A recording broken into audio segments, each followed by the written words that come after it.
નમસ્કાર. અબ તક આજે કંઈક નોખી વાત કરવા માગે છે. પાણી એ માનવ જીવનનું સૌથી અગત્યનું પરિબળ હોય. જમીન તળની અંદર, ભૂતળની અંદર ઘણા બધા પાણીના જે સંકુલો છે એ હવે ઓછા થવા લાગ્યા છે. ત્યારે ઘણી બધી સંસ્થાઓ, સરકારો ઘણા બધા પ્રયાસો કરે છે, પણ છતાંય પાણીની અછત રહે છે. ચોમાસાની અંદર એ જ્યારે સમસ્યા હોય ત્યારે પાણી પડે છે પુષ્કળ, પણ ક્યાંય એનો યોગ્ય વ્યવસ્થા ન હોવાને કારણે એ પાણી રદબાતલ થાય છે અને ક્યાંક અવાવરું જગ્યાએ ભોકડા થઈ અને એ પાણી ચાલ્યું જાય છે, આપણને કામ નથી આવતું. ગીર ગંગા ટ્રસ્ટ પરિવાર એક અનોખી સેવા કરી રહ્યો છે. ત્યારે લગભગ છેલ્લા 2 વર્ષમાં 200 ચેક ડેમ બાંધ્યા અને ઘણા લોકોને રાહત આપી. 5 લાખથી શરૂ કરી અને 1 કરોડ સુધીના ચેક ડેમ એને બાંધ્યા છે. સરકારનું કામ છે, પણ આપણે જો સમાજની વાડી બનાવી શકતા હોય, સમાજ માટે મંદિરો બનાવી શકતા હોય, શાળા બનાવી શકતા હોય, તો આપણે આ ચેક ડેમનું શું કામ નિર્માણ ન કરી શકીએ. આવી જ કંઈક સેવા આશયથી ગીર ગંગા ટ્રસ્ટ પરિવારે આ બીડું ઝડપ્યું અને આવા જે તમે દ્રશ્યો જોઈ રહ્યા છો એવા લગભગ 200 ચેક ડેમો એમણે નિર્માણ કર્યા અને એના થકી એ આપણા તળ છે એ ખૂબ જ સાજા થયા અને પાણીનો સ્ત્રોત છે એ ધીમે ધીમે વધવા લાગ્યો. અને નર્મદાનું જે આપણે પાણી મગાવવું પડે છે એ પણ પૈસા દઈને મગાવવું પડે છે. ત્યારે જો આવા શહેરની અંદર, ખાલી રાજકોટ જિલ્લાની અંદર આવા ચેક ડેમ બંધાય તો આપણે ક્યારેય પાણી બહારથી ન મગાવવું પડે એવી સ્થિતિ, કારણ કે ચોમાસાનો વરસાદ પડે છે ત્યારે આ સ્થિતિ એ ચેકડેમ નિર્માણ કરવા એ ખૂબ જ જરૂરી છે. ગીર ગંગા ટ્રસ્ટ પરિવાર દ્વારા એક સુંદર કાર્ય થઈ રહ્યું છે, જેમાં ઘણા બધા દાતાઓ એને સહયોગ પણ આપી રહ્યા છે. તો આ એક સુંદર અને શ્રેષ્ઠ કાર્યની અબ તક એક સલામ સાથે આજે પોઝિટિવ સ્ટોરી આપની સમક્ષ રજૂ કરે છે.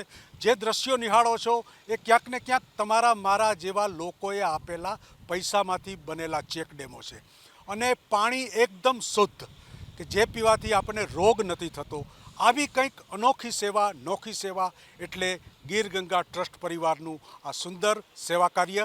તો ચાલો આપણે જાણીએ ગીર ગંગા ટ્રસ્ટ પરિવાર દ્વારા જ એના જે ટ્રસ્ટીઓ છે એની પાસેથી વિવિધ વાતો અને એના ભાવિ આયોજન. જળ એ જ જીવન છે, ત્યારે આજના યુગમાં પાણી બચાવીને વાપરવાની જાગૃતિ લાવવાની ઘણી જરૂરિયાત છે. ત્યારે રાજકોટમાં ગીર ગંગા સંસ્થાએ 11 ચેક ડેમોને 100 બોર રિચાર્જનું નિર્માણ કર્યું છે. સંસ્થા પાસે હાલ 3000 ચેક ડેમોની ડિમાન્ડ આવી છે. સંસ્થાએ જણાવ્યું કે દાતા સરળતાથી ન મળતા ડેમોનું નિર્માણ કરવું મુશ્કેલ પડે છે. તેમ છતાં હાલ ગીર ગંગા ટ્રસ્ટ દ્વારા 2 વર્ષમાં 200 ચેક ડેમોનું નિર્માણ કરવામાં આવ્યું છે. ગીર ગંગા પરિવારના એક સુંદર કાર્ય માટે આપણે એમના સંચાલક શ્રી દિલીપભાઈ સખિયા સાથે આપણે સીધી વાત કરીશું. એ પહેલાં માત્ર 2 વર્ષના ગાળામાં 200 ચેક ડેમ એ નાની સૂની વાત નથી. સરકાર કરે કે ન કરે, પણ દિલીપભાઈનું આ ગીર ગંગા પરિવાર ટ્રસ્ટ એ ખરેખર એક જમીનના તળની અંદર જે આપણા જે તમામ પ્રાણીના સ્ત્રોતો છે, પાણીના સ્ત્રોત, એ જ્યારે સાવ ડૂબી ગયા છે ત્યારે એને જીવતા કરવાની વાત, રિચાર્જ કરવાની વાત, આવી જ કંઈક દિલ સાથેની સેવા, અનોખી સેવા એ માત્ર એક અને એક જ જો સૌરાષ્ટ્રમાં કરતું હોય તો ગીર ગંગા ટ્રસ્ટ પરિવાર અને દિલીપભાઈ સખિયા. તો આપણે સીધી દિલીપભાઈ સખિયા સાથે વાત કરીશું. નમસ્કાર દિલીપભાઈ સખિયા. ખાસ કરી અને જે આ ચેક ડેમ બાંધવાનું તમારું જે સ્વપ્ન છે એનો આશય શું હતો, કેવી રીતે તમે શરૂઆત કરી અને 2 વર્ષની એક આખી યાત્રા છે એ વિશે દર્શકોને માહિતી આપશો? ખૂબ સરસ. પહેલાં કહેવત છે ને કે જળ એ જ જીવન છે. આ દુનિયામાં એક પણ માણસ કે એક એવી ઇન્ડસ્ટ્રી થઈ નથી કે જે પાણી બનાવી શકે, પરંતુ જો દરેક લોકો ધારે ને તો પાણી બચાવી શકીએ. હું એક ખેડૂતનો દીકરો છું, ખેડૂત આગેવાન છું. મારી પાસે 200 ગાયો છે. જે વર્ષે વરસાદ સારો એ વખતે મને ગાયોનો ચારો મફત મળી જાય, અને જે વર્ષે વરસાદ નહોતો એ વખતે મારે ચારો વેચાતી લેવો પડે. તો મેસેજ શું મળ્યો કે જો વરસાદ છે, પૂરતું પાણી છે, તો આ પૃથ્વી ઉપરના કોઈ પણ પશુ ક્યારેય ભૂખ્યું રહે નહીં. આ કુદરતની સાયકલ છે. પશુ પંખી અને જીવજંતુનો અને આખી પ્રકૃતિનો જો મેન કોઈ ખોરાક હોય ને તો એ પાણી છે. સાથે સાથે હું ખેડૂતનો આગેવાન બન્યો. તો રાજકોટ જિલ્લાના 11 તાલુકાના 594 ગામમાં જે અમારા ટૂર થતા, એમાં મને જે કોમન પ્રશ્ન દેખાણો ને તે દેખાણું પાણી. દરેક ગામમાં જાય તો કેમ કે અમારા ચેકડેમ તૂટી ગયા છે, કોઈ ઊંડા કરવા છે, ક્યાંય નવા બનાવવા છે, કે નર્મદાનું પાણી જોઈશે, કેનાલ નથી છૂટતી, પાણી પાણી પાણી. સૌરાષ્ટ્રની ધરતી પથરાળ અને ડુંગરાળ છે. એવરેજ પાણી 40 થી 60 ઇંચ વરસાદ પડે છે, પરંતુ 80% પાણી દરિયામાં વહી જાય છે. આપણી પાસે પાણી રોકવાના વાસણો, ચેકડેમ તળાવો નથી.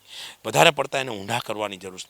તો આ પાણી જેવું દરિયામાં વહી જાય ને, જેવી દિવાળી આવે એટલે ખેડૂતોથી માંડી અને દરેક જનતાઓ પાણી ગોતવા માટે જમીનને વિંધા કરે છે. એક સમયે સૌરાષ્ટ્રની ધરતીમાં માત્ર 20-30 ફૂટે પાણી હતા. આ પાણી દિવસે દિવસે આપણે કાઢતા જ ગયા અને હવે એ પાણી નીચે 2000-3000 ફૂટે વહી ગયા છે. આ પાણી જો નહીં બચાવીને તો સમજજો કે આ પાણી માટે આપણે જીવવું મુશ્કેલ પડી જશે. ભવિષ્યમાં કોઈ જ્ઞાની માણસોએ કીધું છે શાસ્ત્રોની અંદર કે ભવિષ્યમાં જો ક્યારે ભવ્ય પછીનું કોઈ વિશ્વયુદ્ધ થશે ને તો એ પાણી માટે થશે. આવું આમ કહેવાય ને કે વિશ્વની અંદર કોઈ બેસ્ટમાં બેસ્ટ કોઈ ખોરાક હોય ને તો એ વરસાદનું પાણી છે. માત્ર 25 TDS વાળું પાણી, આનાથી કોઈ ઉત્તમ ખોરાક નથી. આપણે આપણી શરીરથી માંડી અને અનાજથી માંડી આપણે કહીને કે દુનિયાની દરેક ફેસિલિટી એને હાલશે, પાણી વિના નહીં ચાલે. આ પાણીને જો પાણી અને ખોરાક વિના નહીં ચાલે. જો આ ખોરાકને પણ પેદા કરવા માટે પણ પાણી જરૂરી છે.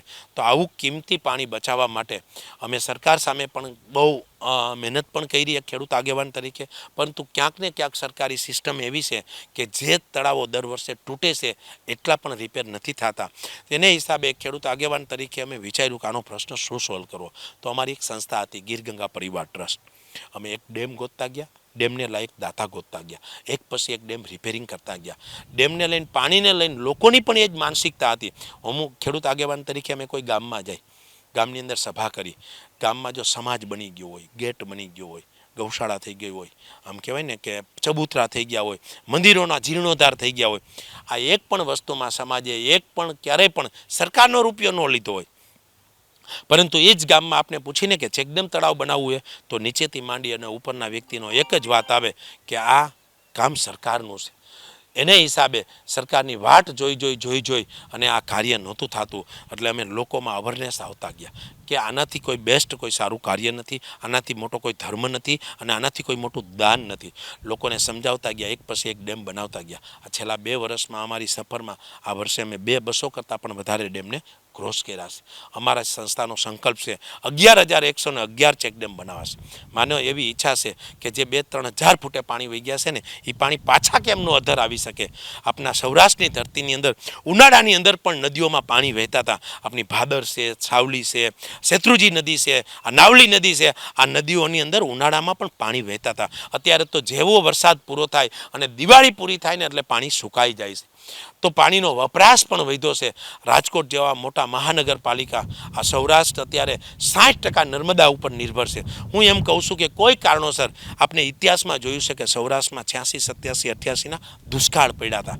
ત્યારે તો આપણા પાણીના સ્તર ઊંચા હતા, છતાં પણ આ દુષ્કાળને સહન નહોતા કરી શક્યા. અત્યારે તો આપણે 60% નર્મદા ઉપર નિર્ભર છે. ન કરે અને નર્મદાનું ટોટલી પાણી મધ્યપ્રદેશમાં આવે છે, ન કરે નારાયણને કદાચ નર્મદા ખાલી રહી તો રાજકોટની હાલત શું થાય, સૌરાષ્ટ્રના લોકોની હાલત શું થાય, પીવાના પાણી ન મળે. આ વખતે આપણે જોઈને કે બેંગ્લોરની અંદર હિજરત થઈ ગઈ. કોઈ વ્યક્તિઓ સાઉથ આફ્રિકામાં કેપટાઉનમાં જઈને તો પાણી જોખીને આપે છે લીટરમાં પેટ્રોલની જેમ કે આટલું જ પાણી દેવામાં આવશે.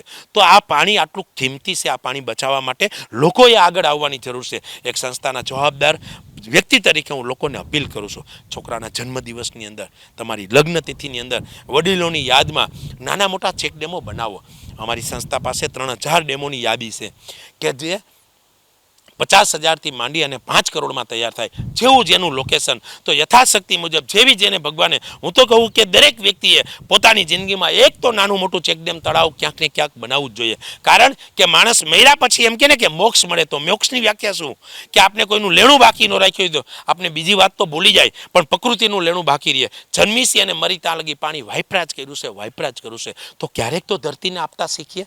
તો દરેક લોકો ધાર્મિક રીતે પણ આ વસ્તુમાં જોડાય અને દરેક વ્યક્તિ પોતપોતાનું કાર્ય, આ પોતાની જવાબદારી સંભાળી લે ને તો ફરી વખત આપણો દેશ સોનાની ચીડિયા થઈ શકે. સૌરાષ્ટ્રની ધરતીમાં એવડી મોટી તાકાત છે. જો સૌરાષ્ટ્રની ધરતીના ખેડૂતોને 3 સિઝનનું પૂરતું પાણી દેવામાં આવે ને તો આપણા દેશની 140 કરોડ જનતાના પેટ ભરી શકે એવી તાકાત આપણી ધરતીમાં પણ છે અને આપણા ખેડૂતોમાં પણ છે. નથી તો પાણી નથી.